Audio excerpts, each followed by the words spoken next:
বিরাট ফাঁকা জমির ভেতরকার কোনো কিছুতে কেউ বা কারা অগ্নিসংযোগ করার ফলে অভিজাত নিউটাউন শহরে দূষণের মাত্রা বাড়ানোর অভিযোগ উঠল।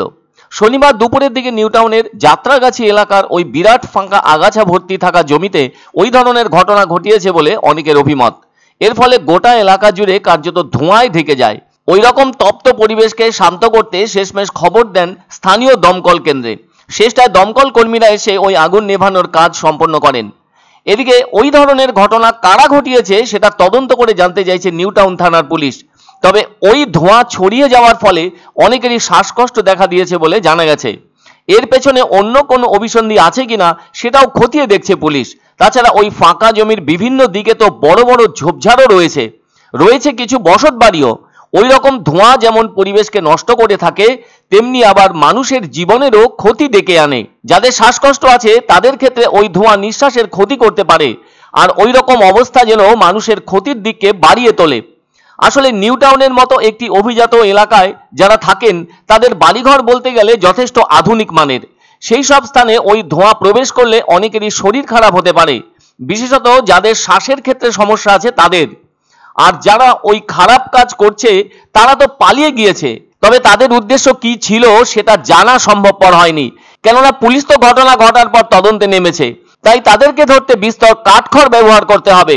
যদি কেউ বা কারা তাদের দেখে থাকে এবং পরিচিত হয়ে থাকে তবেই হয়তো দ্রুত ধরা সম্ভবপর হবে তাদের। তবে দমকলের একটা ইঞ্জিন এসে সেই আগুন নিভিয়ে দিয়েছে, তা না হলে তো আরো কতটা সময় ধরে যে ওই ধোঁয়া ছড়াতো সেটা সহজেই আন্দাজ করা যাচ্ছে।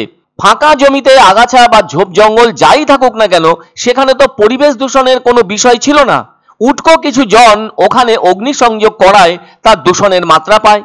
তবে এখন তো বৃষ্টিহীন সময়, কোনো কারণে ওখান থেকে সেই ফুলকি ছড়িয়ে কোথাও বিপদ ঘটাতে পারত। অনেকটা সাদা কালো ধোঁয়া ওখান থেকে বাতাসের ধাক্কায় সোজা চলে যায় নিউটাউনের দিকে। ওখানকার বাসিন্দাদের কিছু অসুবিধাও দেখা দেয় তাতে। তবে এরকম কাজ তো সেভাবে কারোরই করা উচিত নয়। বন্যী শিখাকে সকলেই সমীহ করে থাকেন, খারাপ কিছু ঘটে গেলে তো অনেক চিন্তার ব্যাপার সামনে আসতো।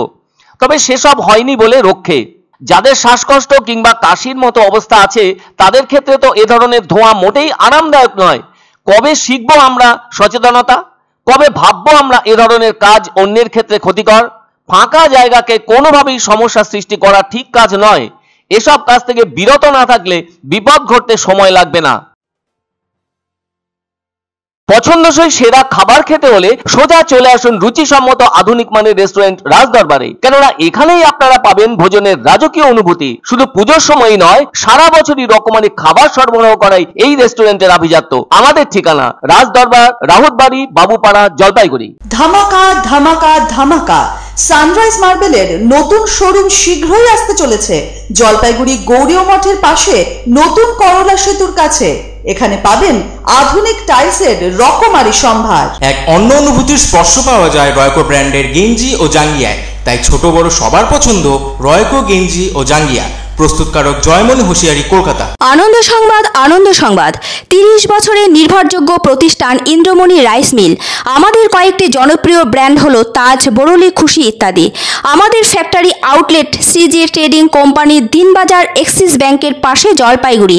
এখানে সুলভ মূল্যে গুণগত মানের সব ধরনের চাল পাওয়া যায়। Phone number 9547029475।